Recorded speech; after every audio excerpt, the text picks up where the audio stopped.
Hello नमस्कार दोस्तों, मैं सौरभ गांधी स्वागत करता हूँ सभी का इस YouTube वीडियो के अंदर। दोस्तों आज के इस वीडियो में हम बात करेंगे धोलेरा धोलेरा स्मार्ट सिटी के बारे में और धोलेरा में हो रहे स्कैम्स के बारे में। तो दोस्तों शुरुआत करने से पहले समझते हैं कि धोलेरा क्या है।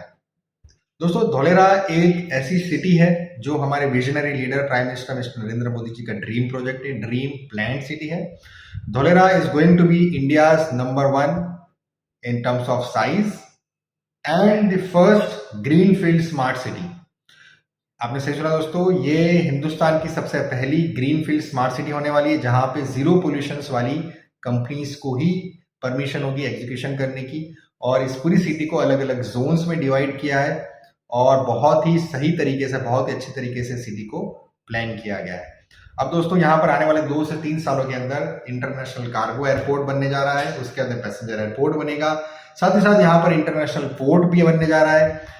दिल्ली मुंबई इंडस्ट्रियल कॉरिडोर धुलेरा से होकर गुजरेगा। डेडिकेटेड फ्राइट कॉरिडोर जो सामानों के लिए ले जाने वाली जो ट्रेन रेलवे ट्रैक्स होगी वो धुलेरा से होकर गुजरने वाली है। और भी बहुत सारी चीजें, मेट्रो रेल्स, मोनो रेल्स, ऐसी बहुत सारी कनेक्टिविटी जो है धुलेरा को मिलने जा रही है। इतनी सारी प्लानिंग, इतनी सारी कनेक्टिविटी की वजह से आज दोस्तों धुलेरा जो है one of the prime location बन गया है रियल एस्टेट इन्वेस्टर्स के लिए, रियल एस्टेट डेवलपर्स के लिए।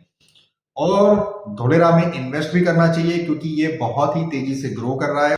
तो दोस्तों बात करते हैं स्कैम्स के बारे में। धुलेरा जब इतनी अच्छी अच्छी चीजें दे रहा है और इतनी अच्छी प्लान सिटी बनने जा रही है और यहाँ पे इतनी प्लानिंग से काम हो रहा है, तो फिर स्कैम्स किस तरीके से हो रहे हैं। तो दोस्तों स्कैम्स को समझने के लिए आपको यहाँ का प्रोसेस समझना होगा कि किस तरीके से यहाँ पर जमीनों का कारोबार होता है। और ये जो कारोबार है दोस्तों, ये जो प्रोसेस है जनरली सेम होता है हर जगह का, लेकिन मैं आपको यहाँ कर स्पेसिफिक के बारे में बताऊंगा। अगर आप किसी भी तरीके से इन्वेस्टमेंट करना चाहते हैं धुलेरा के अंदर, तो आप अगर एक छोटे इन्वेस्टर हैं तो आपको रेसिडेंशियल प्लॉट्स या प्लॉटिंग स्कीम्स के अंदर एक छोटा सा 1000 स्क्वायर फीट का, 500 स्क्वायर फीट का, 2000 स्क्वायर फीट का आप एक प्लॉट खरीद के रख सकते हैं। बाद में जाकर आप इसमें कंस्ट्रक्शन करा सकते हैं। अब अगर आपको प्लॉट खरीदना है तो आप कैसे खरीदेंगे। यहाँ पर बहुत सारे अलग अलग प्लॉटिंग के स्कीम्स लॉन्च किए हुए हैं। अलग अलग डेवलपर्स ने अलग अलग जमीन पर अलग अलग प्लॉटिंग के प्लान बनाकर वहां पर प्लॉट्स काटे हुए हैं और उसको बेच रहे हैं।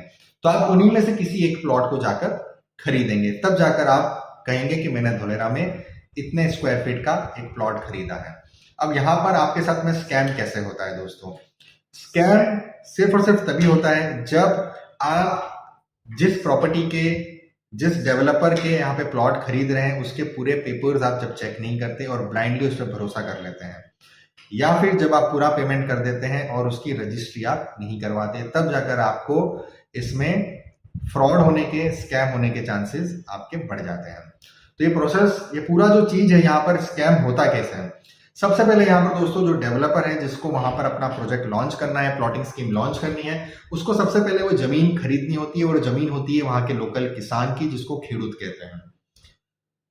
जो किसान है उसको अगर वो जमीन बेचनी है तो वो ऐसे ही जमीन नहीं बेच सकता, उसको उसे एग्रीकल्चर से नॉन एग्रीकल्चर में कन्वर्ट करना होता है। हालांकि वहां पर कोई एग्रीकल्चर इतना खास होता नहीं है क्योंकि वहां पे सॉल्टेड जमीन है, तो इतनी ज्यादा उपजाऊ जमीन नहीं है, तो वहां पर ऐसे एग्रीकल्चर नहीं होता। लेकिन क्योंकि वो किसान की जमीन है, इसके लिए उसको बेचने से पहले, उसको एक कमर्शियल पर्पज में यूज करने के पहले किसान को परमिशन लेनी होती है कलेक्टर से कि उसको वो नॉन एग्रीकल्चर में कन्वर्ट करवाना चाहता है और फिर आगे किसी को बेचना चाहता है।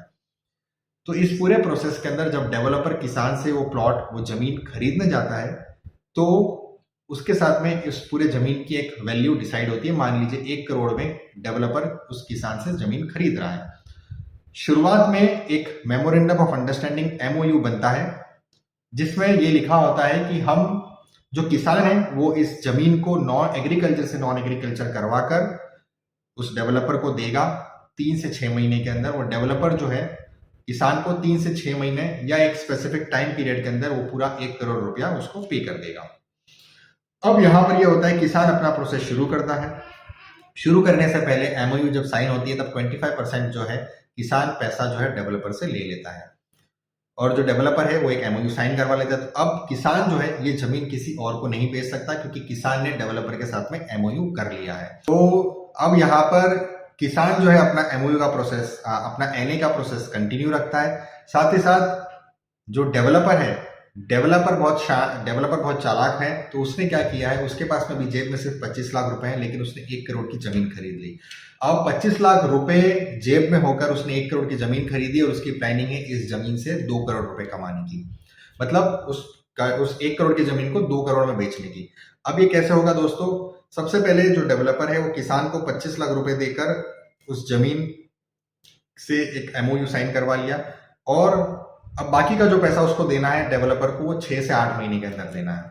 इस बीच डेवलपर क्या करता है, डेवलपर अपनी नेटवर्क मार्केटिंग को, एमएलएम को यूज करके अलग अलग शहरों में जाकर प्लॉट्स को सेल करने की कोशिश करता है। उस जमीन पर सबसे पहले एक प्लान बनाता है, एक लेआउट बनाता है कि इस तरीके से वहां पर प्लॉट्स होंगे, रस्ते होंगे, गार्डन होगा, और फिर वो प्लान दिखाकर वो छोटे इन्वेस्टर्स के पास जाकर लाख, 2 लाख, 5 लाख, 10 लाख रुपए में एक एक प्लॉट को बेचता है। साथ ही साथ दोस्तों जब वो प्लॉट बेचता है तो कुछ अमाउंट जो है वो रिटेल इन्वेस्टर के पास में छोड़ देता है। मतलब मान लीजिए अगर रिटेल इन्वेस्टर उस डेवलपर से अगर 5 लाख में एक प्लॉट खरीदता है, तो डेवलपर उससे उस समय सिर्फ 2 या 2.5 लाख रुपए लेता है, और बाकी के 2.5 लाख रुपए उससे 1 साल के बाद में, या 6 महीने के बाद में, 8 महीने के बाद में लेता है, और कहता है कि जब आप वो देंगे तब आपकी रजिस्ट्री कंप्लीट होगी। अब इस तरीके से डेवलपर जो है 50-100 लोगों को अपने प्लॉट्स बेच देता है और वहां से पैसा आ जाता है। अब यहाँ पर 2 चीज होती है दोस्तों, कि जो डेवलपर है, डेवलपर की नीयत खराब हो सकती है कि उसने और 25 लाख रुपए तो दे दिए और यहां से उसने पैसे आ गए इन्वेस्टर से, लेकिन वो सारे पैसे अब किसान को नहीं देना चाहता और वो पैसे लेके भाग जाता है। तो ये होता है एक स्कैम नंबर 1, क्योंकि आप अब उस डेवलपर को अच्छे से शायद अगर नहीं जानते, या उसके पूरे आपके पास में डॉक्यूमेंट्स नहीं है, अगर चीजें आपको पता नहीं है, तो आप कुछ नहीं कर सकते, क्योंकि आपने उसको पैसा कैसे दिया है उसका भी अगर आपके पास में रिकॉर्ड है, तो पैसा क्यों दिया है, उस प्रोजेक्ट के लिए दिया है कि नहीं दिया है, ये सारे बहुत सारे क्वेश्चंस अराइज होते हैं। दूसरी चीज, दूसरे तरीके से ये होता है दोस्तों कि डेवलपर जो है वो अपने प्लॉट्स जो इतने बेच नहीं पाता। अब डेवलपर को किसान को 75 लाख रुपीस और देना है, लेकिन वो अपने प्लॉट्स को बेचकर सिर्फ 25 लाख रुपए ही और जमा कर पाया। अब किसान ने जो समय पीरियड दिया था वो समय पीरियड खत्म हो रहा है, लेकिन डेवलपर अब सिर्फ 25 लाख रुपए का अरेंजमेंट कर पाया है, बाकी के 50 लाख रुपए अभी भी देना बाकी है। तो डेवलपर किसान से और समय मांगता है, तो किसान एक गुडविल में हो सकता है शायद 1 महीने 2 महीने का और समय दे दे, लेकिन और 2, 5, 6 महीने निकलने के बाद में भी जब डेवलपर उसको पैसा नहीं देता, तो किसान जो है वो जमीन अब डेवलपर को देने से मना कर देता है।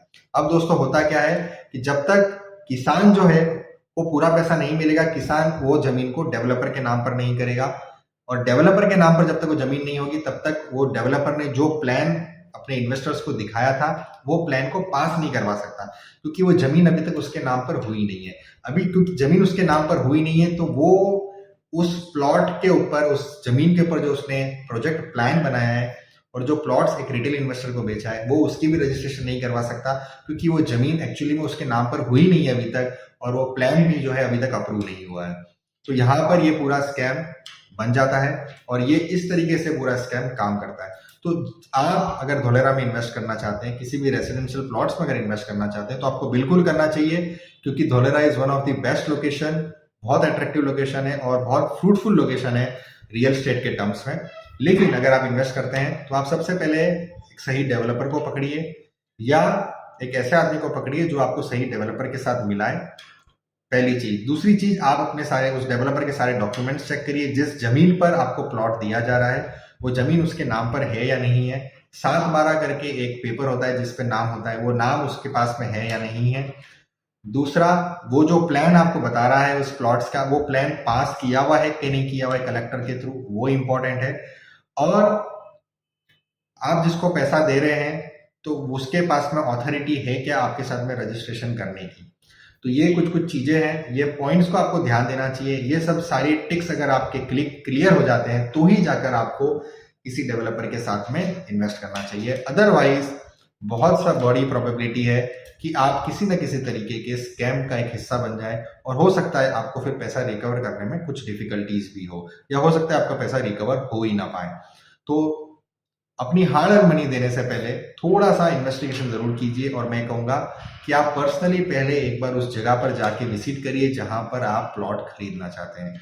सिर्फ कहीं पर अपने घर में बैठे हुए कोई आपके ऑफिस में आ जाता है, कोई आपके घर पे आके कोई प्लान दिखा देता है और आपको बोलता है कि आप यहाँ पे प्लॉट खरीद लीजिए, लाख रुपए में, 2 लाख रुपए में, 5 लाख रुपए में, तो उस तरीके से मत करिए। तो इसी के साथ दोस्तों खत्म करते हैं इस वीडियो को। जल्द आपसे किसी और वीडियो में मुलाकात करेंगे, तब तक के लिए जय हिंद, जय भारत।